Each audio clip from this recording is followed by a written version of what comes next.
Queridos hermanos, les invito a leer Josué capítulo 5, por favor. Josué capítulo 5.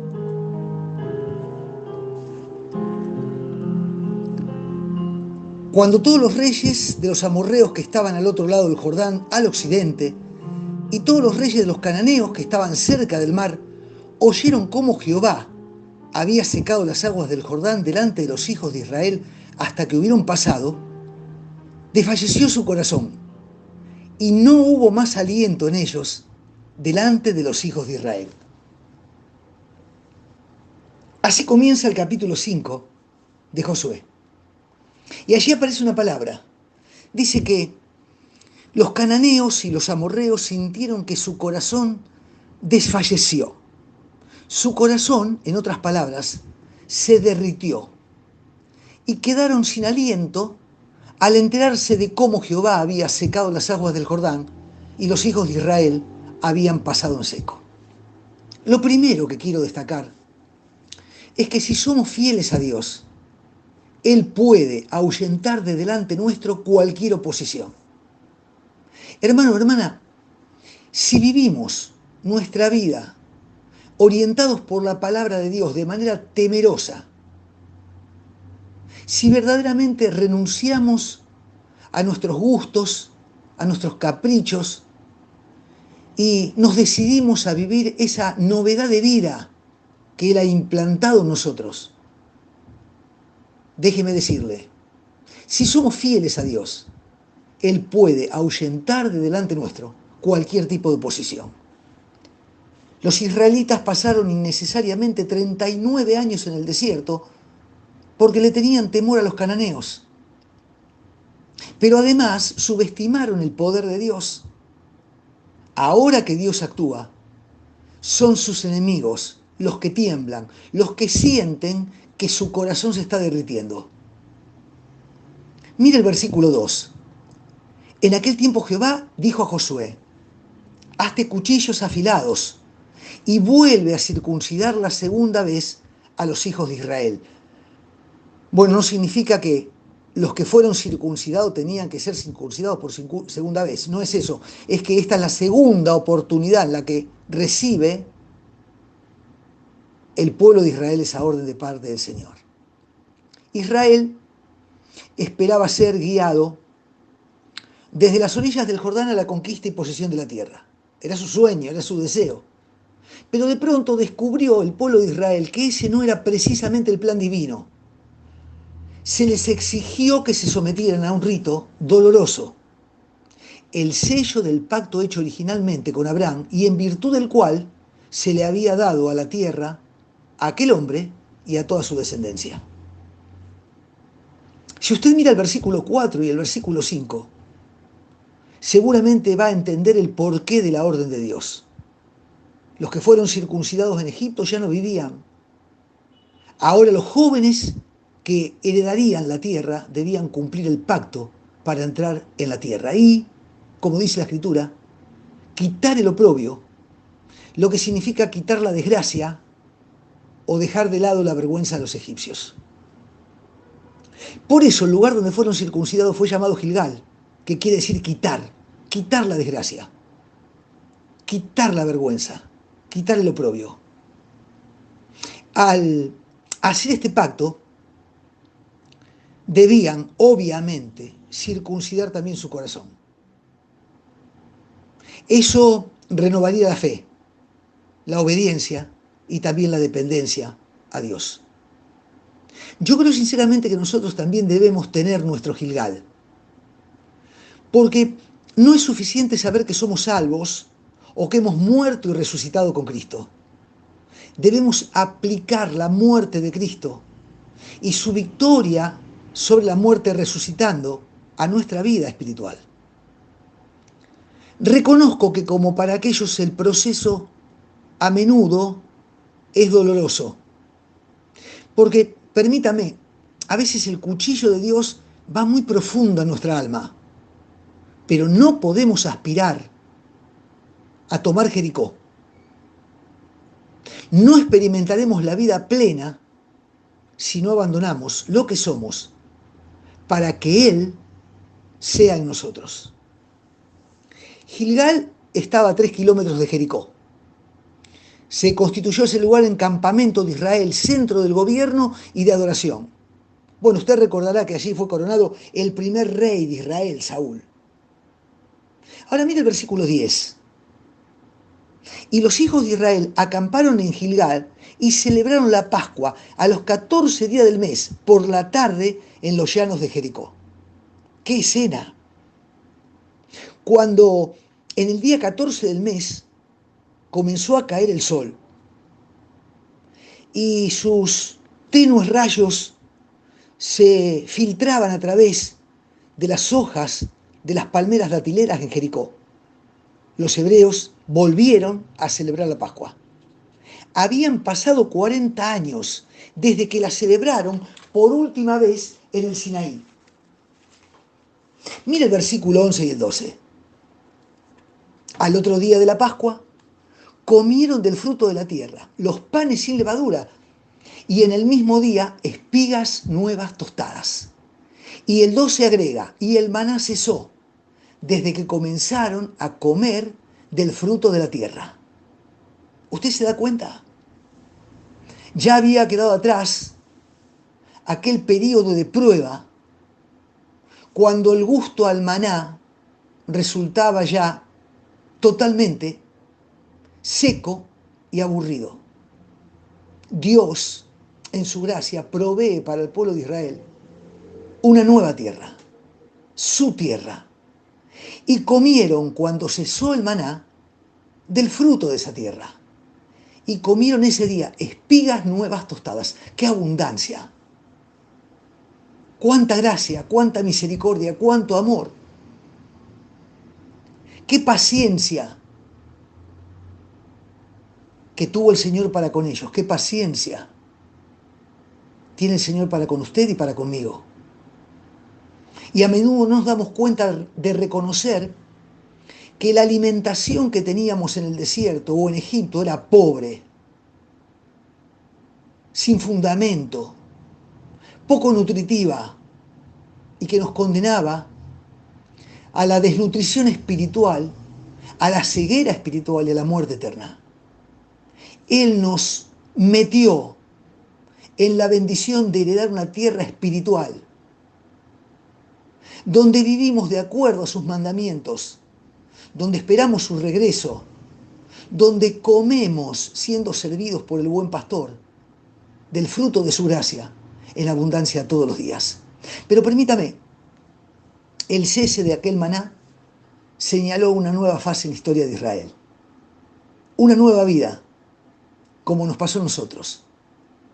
Peregrinaron, anduvieron en el desierto, pero ahora poseyeron la tierra. Ahora usted y yo somos cotidianamente alimentados cuando comemos de Cristo, el pan del cielo. Y dice que comieron del fruto de la tierra. ¿No es significativo que en este preciso día de la Pascua el Señor resucitó de los muertos? ¿Lo ha pensado? Cristo, primicia de los que durmieron. Cristo cayó en tierra como una semilla para morir. Fue triturado como el grano para hacer el pan. Y la rueda del molino de la justicia celestial lo molió debajo del peso de tu pecado y de mi pecado, hermano. Y así, solamente así, fue hecho pan para alimentar al mundo. Dios ha hecho, hace y hará provisión milagrosa para su pueblo. Pero Él también espera que su pueblo utilice los recursos, los dones y los talentos que pone a nuestro alcance. Por favor, mire, seguimos en Josué capítulo 5, versículo 13 y 15. Centre usted su atención allí. Estando Josué cerca de Jericó, alzó sus ojos y vio un varón que estaba delante de él, el cual tenía una espada desenvainada en su mano. Y Josué, yendo hacia él, le dijo: ¿eres de los nuestros o de nuestros enemigos? Posiblemente el día que cesó el maná, Josué se dio cuenta que ahora la tierra iba a suplir la necesidad de alimentación de su pueblo. No sabemos bien dónde estaba Josué. Evidentemente un poco retirado del campamento. Sabemos que estaba junto a Jericó. Detrás había quedado el Jordán. Inclusive el camino que los pies de los hebreos habían marcado en el lecho del río, bueno, ya no se notaba. Había desaparecido. Solamente se podía discernir a la distancia el montón de aquellas piedras que marcaban el sitio del milagro. Abajo se veía el campamento, pero Josué estaba meditando. Tenía tantas cosas para pensar, tenía batallas por delante, tenía enemigos que vencer. Pero hermano, alzó sus ojos.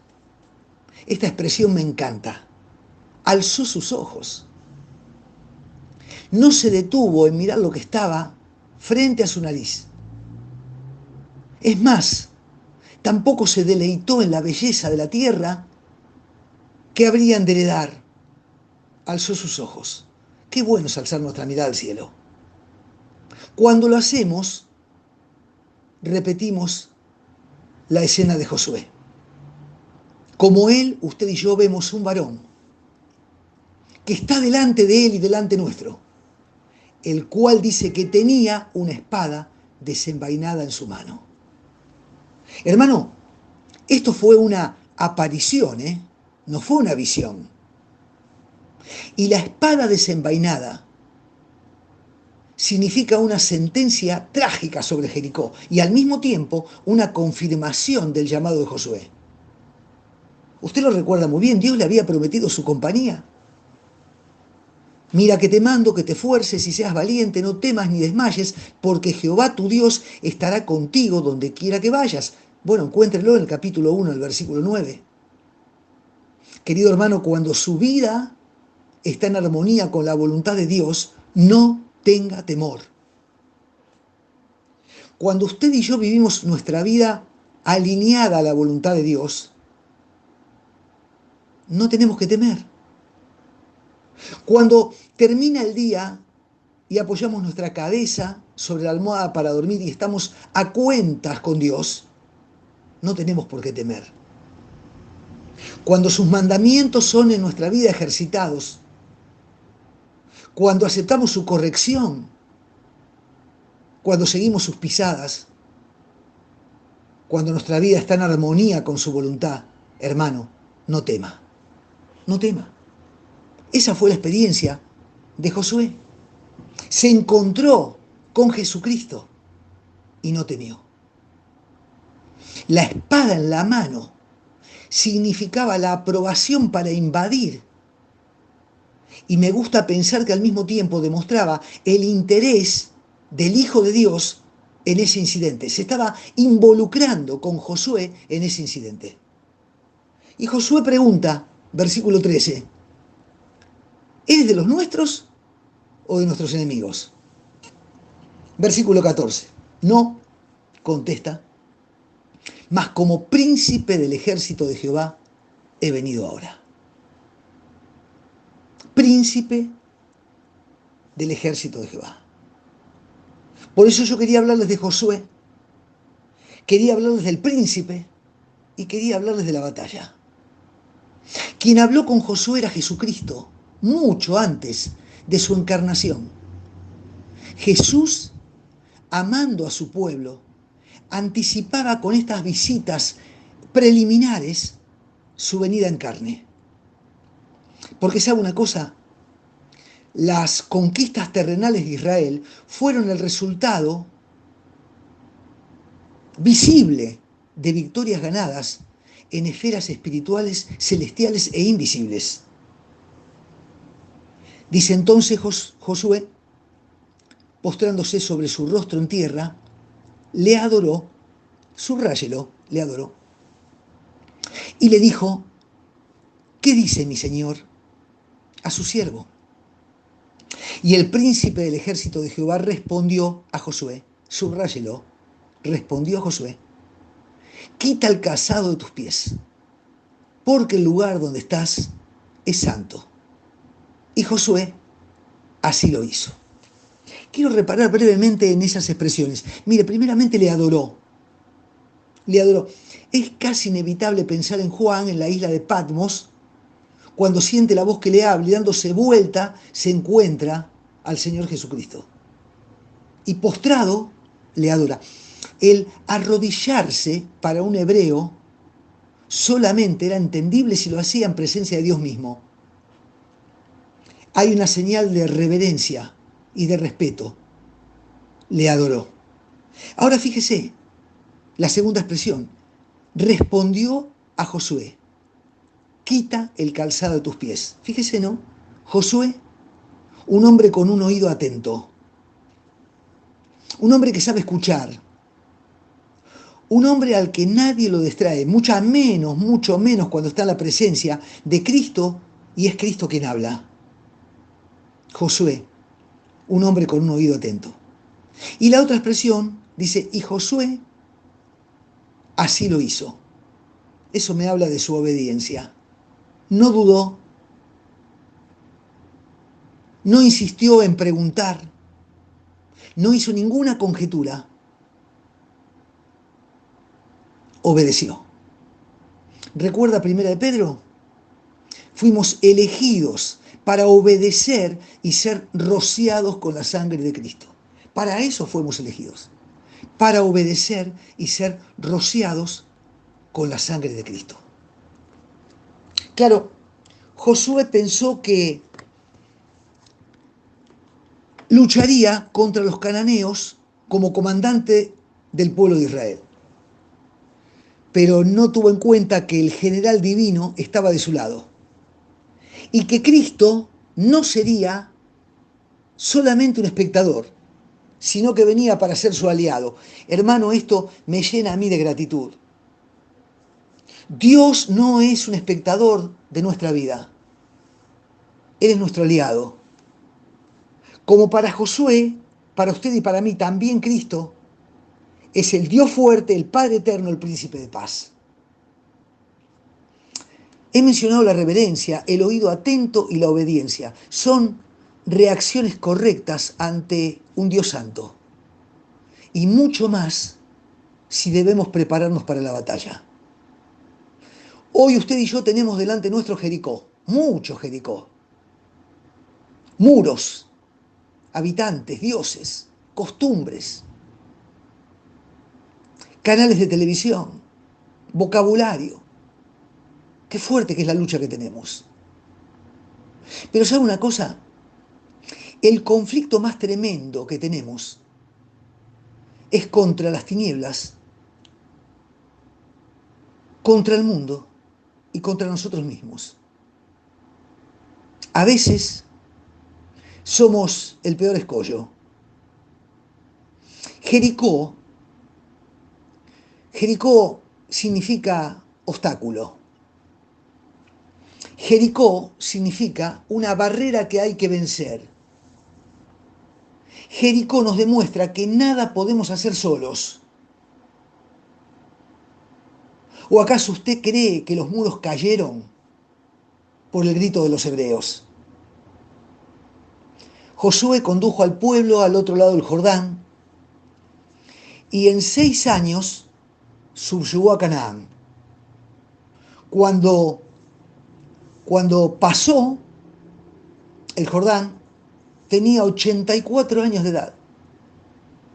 Y después empleó 26 años en la obra que se le había encomendado, que era juzgar a Israel. Durante su vida, los hebreos vivieron maravillosas experiencias espirituales, siempre comandados por este fiel hombre de Dios.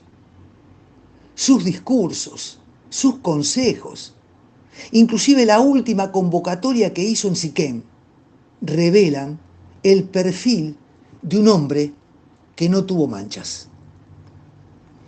Debiéramos darnos cuenta de que el príncipe de los ejércitos celestiales ya ha dirigido sus escuadrones contra los enemigos de la iglesia en la antigüedad. Nuestros enemigos son sus enemigos. Debiéramos nosotros apartarnos de todo lo que pudiera poner en peligro o debilitar nuestra alianza con el príncipe de Israel. Mire, él ha desenvainado la espada. Él está a favor suyo. Yo creo que debemos prepararnos para la batalla levantando la mirada como hizo Josué, siendo obedientes como él, escuchando su voz. Tal vez debiéramos, además, ser sinceros y confesar nuestra incapacidad y esperar tener una visión clara del inocente Cordero de Dios. Si le buscamos, si le deseamos, si le amamos, aparecerá. Se mostrará victorioso. Él es el príncipe de los ejércitos de Jehová. Hermano, hermana, ¿cuál es su batalla? ¿Cuál es su pelea? ¿Contra qué está luchando? Él quiere tomar su causa. No tengo ninguna duda que Dios en Cristo Jesús dirigirá sus tropas y ganará la victoria con Él cada día. En Cristo Jesús usted y yo podemos derribar los muros, esos muros gruesos, fuertes, altos de Jericó. Es probable que Él emplee tu cooperación y la mía, pero será solamente para marchar alrededor de los muros, vestidos con el traje de pureza sacerdotal, para que usted y yo tengamos que simplemente tocar las trompetas, esas trompetas de cuerno de carnero. La batalla, hermano, hermana, no es para el fuerte. La carrera no es para el más veloz.